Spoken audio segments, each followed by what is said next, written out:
I'm going to be honest with you. Your goals don't matter if your nervous system is dysregulated.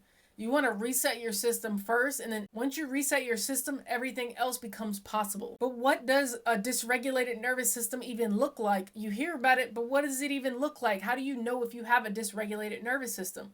Well, overthinking, looping thoughts, all the what ifs that's going to keep you in anxiety, hypervigilance, irritability, shutting down, fatigue, these are all signs and symptoms of your nervous system being dysregulated over a period of time. Now, we're human, it happens, but if this happens over a long period of time, you're not able to push past certain things, this could be the issue.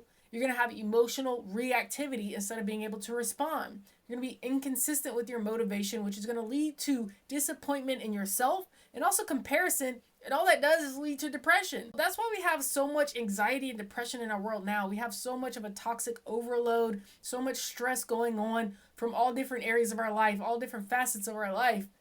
And our nervous systems are so dysregulated, and it just compounds on itself, leading to other issues. Now, what is really happening in your body is the fact that chronic stress shrinks your prefrontal cortex. That's your decision-making part of your brain.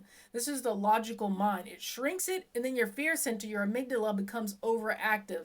It takes over and starts to drive everything. So you're coming from an emotional standpoint, not logical. Sympathetic dominance is the on edge feeling. You're always in like a self-defense mode, and that's on autopilot. Sympathetic nervous system and parasympathetic nervous system comes from your autonomic nervous system, which means it's automatic. You don't have control over it. Your body does. I talk about coming back to homeostasis a lot, but there's something called allostasis, which is your body being in stress for so long that it becomes the new normal. Again, most of us nowadays, this is the case because we've been under stress for so long. We were born into it. It's in us because of our ancestors.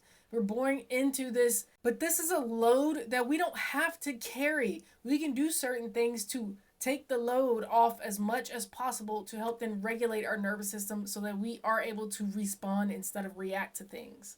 That we are able to make better choices and be more decisive and have clarity and be more confident. These are all things that can happen, but you should regulate your nervous system first so that you start on a stable foundation. My reset protocol for anyone who wants to regulate their nervous system before they start the new year, before they start a new goal, before they start to become this new version of themselves because something's blocking them, are going to be these 5 tips. My first tip is a physiological sigh. This is a double inhale, long exhale. This will reset your emotional state in the moment. This is going to reset your respiratory system so we can calm down. You know, your heart beating fast. We want to calm that down. We want to rebalance our nervous system. Dr. Huberman, and some of you may know him from his podcast or YouTube channel, the Huberman Lab, but he's a neuroscientist at Stanford, and he says that this will help regulate your nervous system, reduce anxiety, and allow yourself to feel better in the moment. Tip number 2 is going to be sensory anchoring. This is naming 5 things that you can see, 4 things that you feel, 3 things that you can hear, 2 things that you can taste or smell, and 1 thing that you can taste. Either way, you want to notice these different things. It's just a way to tap into your body and tap into what's around you so you can get out of your head. Tip number 3 is going to be cold exposure. And I'm not a huge fan of this, but it does help. For at least 10 to 20 seconds, this will help stimulate your vagus nerve, which signals to your autonomic nervous system, the thing that does what it wants to do on its own, to regulate itself. So that exposure to cold will stimulate the release of endorphins and provide feelings of euphoria and decreased pain perception. So now that fear center can calm down. It doesn't need to be heightened and on self-defense mode anymore. It can calm down and regulate itself. So these are things that are happening behind the scenes. You're not logically doing this other than having to put the cold on you or go into the cold. It's doing it on its own. But cold exposure can help a lot of people. You don't need to do ice baths, although they do work and they do help. You can do a cold shower.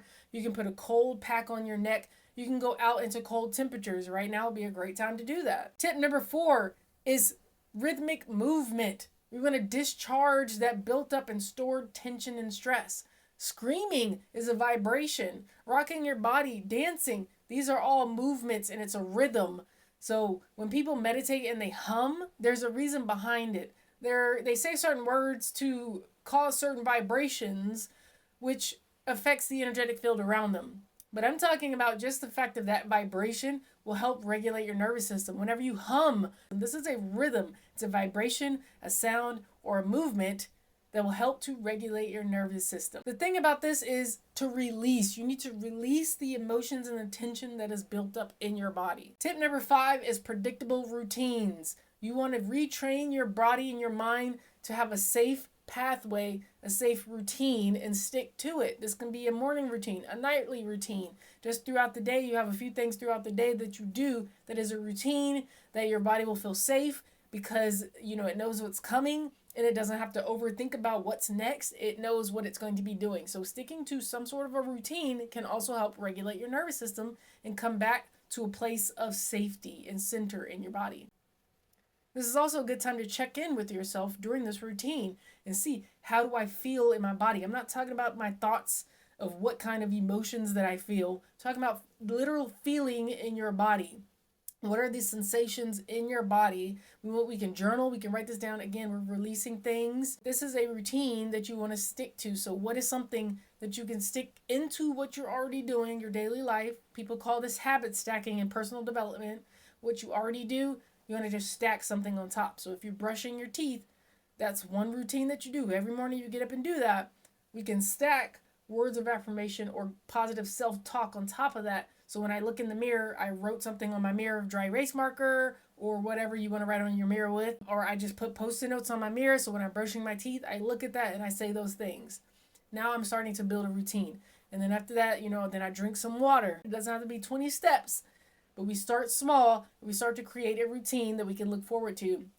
And of course, I would suggest something positive, something beneficial, something healthy as the routine. So at night, maybe we cut our screens off, maybe we do a meditation, or maybe we do some journaling, and then we get into the bed, or we do that while we're in the bed, whatever it is for you. Figure out a good routine to help bring safety and calm yourself down. And that's, again, a moment to check in, a moment to pour into yourself. Now, this is all a part of becoming someone new. You're going to have new habits. This is where the internal change starts to show, and you're going to start to notice it yourself because you're going to have that self-trust now. That self-trust will also build consistency. This relates to that decision making because, again, we're creating these new habits. We're sticking to some sort of a routine. We don't have to continue to think about things and create that decision fatigue, that load.